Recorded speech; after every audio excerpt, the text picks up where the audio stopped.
Here is a Barkleigh 223 second generation box fan, which of course is a Lakewood product. This one is a very unusual color. It's like a pink color. Most of it's rusted away, but what remains. It's a 3-speed model with the thermostat. And this is a very important fan in my collection because this was my aunt and uncle's fan. And I just brought this over not that long ago, and it was sitting over there, and I kept walking by and I said, you know what? I think that fan is important enough that it should be the first video taped here in the new studio. So this is the first video being taped in the new studio with the new table. Obviously there's lighting issues. It's a bit overexposed, it's shadowy. I haven't really set anything up with the lighting as far as that's concerned. There's also the noises of the laundry machines, but I will put I'll put a door over there and solve that problem. Anyway, so I recovered this about a year ago. My aunt and uncle moved down to Florida, and I have to admit I'm a little bitter about the time of their move because they had a lot of stuff from the 1970s to the 1990s in their house, like even furniture, and had they moved a couple of months later than they did, I could have had all that furniture and the dining room table and other stuff. The timing didn't work out. They moved too soon.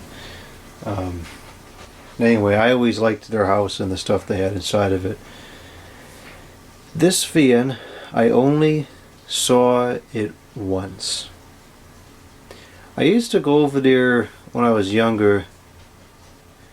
Not super often, but you know, multiple times a year. They used to host, I want to say it was Easter, and then a couple of birthdays, and so we would go over there for those occasions. When I was much younger, they had a pool, and we used to go over there to use the pool. And the pool deck attached to my uncle's computer room, which had the Hampton Bay Genoa ceiling fan. And then so I remember seeing the ceiling fan over there all the time.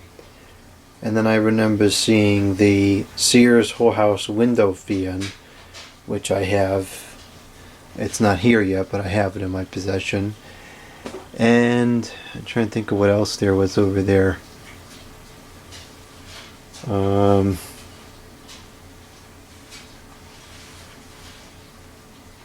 I think those were the only two fans I really remember. I ended up with a lot of stuff from their house because their son, my other uncle, when he was dealing with the sale of the house and everything, he let me go over there and get a bunch of tools and stuff. So, and actually that's when I discovered this. So I remember, I forget what the occasion was, but I was over their house once, and the air conditioner broke, and so they was using the fan here. They had this fan set up in the corner of the dining room. It was the first time I had ever seen it, but I thought it was really neat because it was a 223, and despite seeing a lot of 223s around here in the 2000s era, there weren't many in the family. My grandparents, as far as I can recall, never had one. They had the General Electric box fan, and then they had that awful shaking Edison box fan, which got replaced, I guess, in 1999 when they bought the 3733, so they never had one. My other aunt and uncle had a Robeson 223, which I actually have some old videos on because she let me service it once, and so I have some old videos of that fan. And unfortunately, I don't think that fan is around anymore. My uncle got the brain cancer and he ended up dying a couple of years ago, and my aunt cleaned out a lot of stuff from the house after that happened, and I couldn't ask about the fan. It wouldn't have been proper. So I'm pretty sure she got rid of it because they got central air conditioning, so there would be no reason that she would ever use the fan anymore. So I think she got rid of the fan. I'm sure she didn't just throw it out. She probably donated it somewhere, so it may still be in existence, but it's not here. I don't have it. But that was the only 223 I knew of in the family, and then I saw this one. And I just liked it. I thought it was really cool to see it at the time. I saw it that one time when the air conditioner broke, and I never saw it again after that.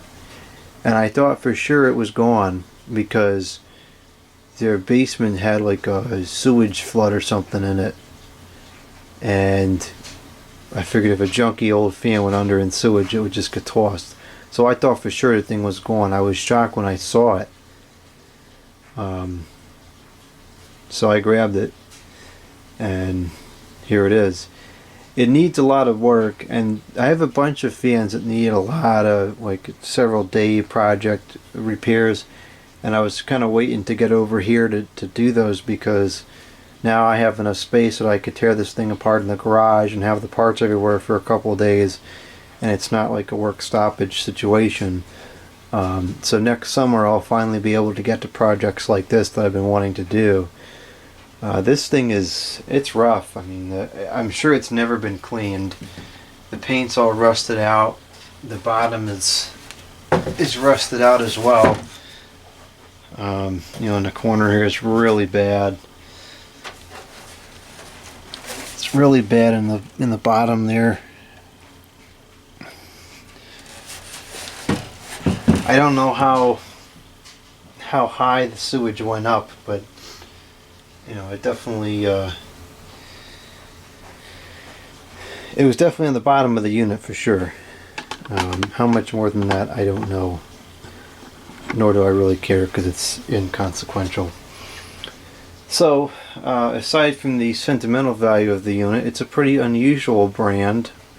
The Barkleigh store is not a common name you see on these things. Nor is the thermostat model or this paint color. The whole thing is just a little bit unusual. The sticker needs some help, but it's there. It's got like a faux leather kind of image to it.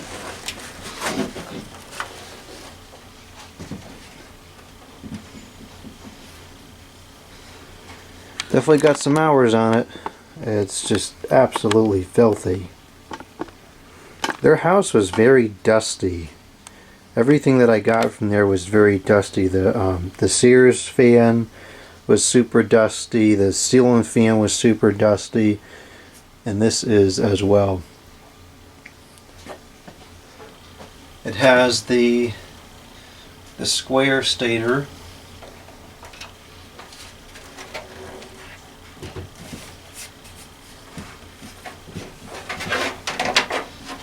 And zoom in and show what the plug looked like. That's what the plug looked like. And one thing I will say about this current setup, it's kind of nice to be able to go around the back and show something from behind, but I can't afford to give up all that space to keep it that way, nor do I think it would be easy to get a good lighting situation. It'd be hard to light well from both sides. So anyways, let's go ahead and plug this thing in. It worked last time I used it. I don't see why it wouldn't still work.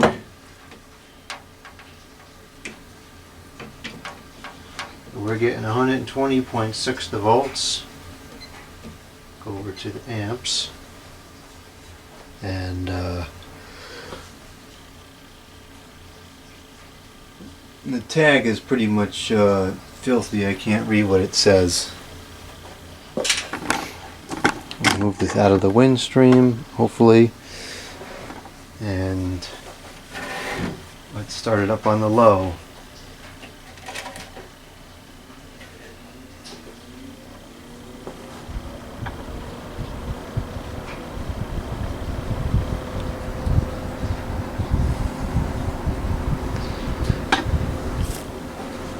It actually still moves a surprising amount of air considering how dusty it is.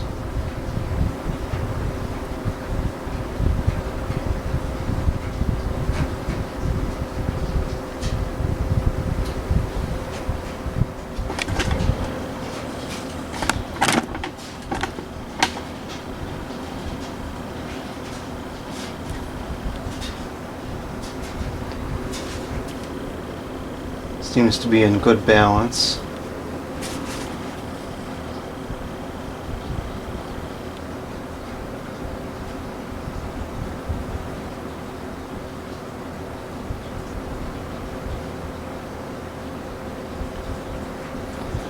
Runs very smooth considering the filth and probably never been oiled or anything. It very much blows out to the sides. It seems like even more so than usual.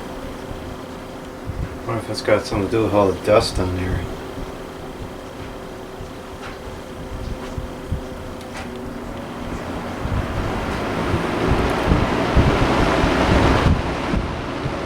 Oh, it's got leaves in here, I'm not surprised.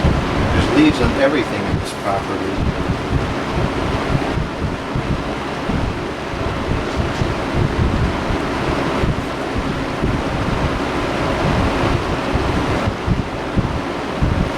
I'm surprised at how much air it's moving with all that dust in there.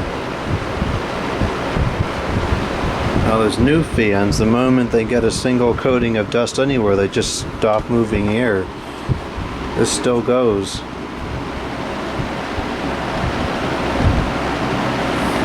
I'm trying to keep the camera out of the windstream, but I actually think right in front of the fan is going to be the quietest area maybe. Alright, let's go up to the high. Yeah, it's got good balance.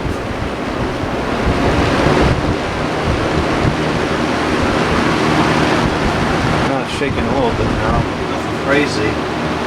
Yeah, I don't really feel any defects in the balance.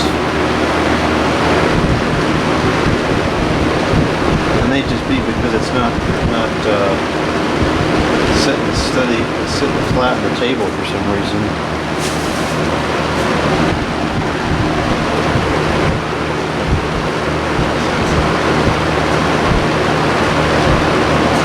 Yeah, it's really moving a lot of air. I'm surprised.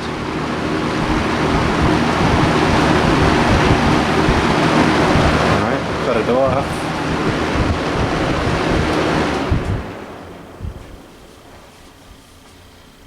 And even though I'm sure the bearings are pretty dry, they're still running freely.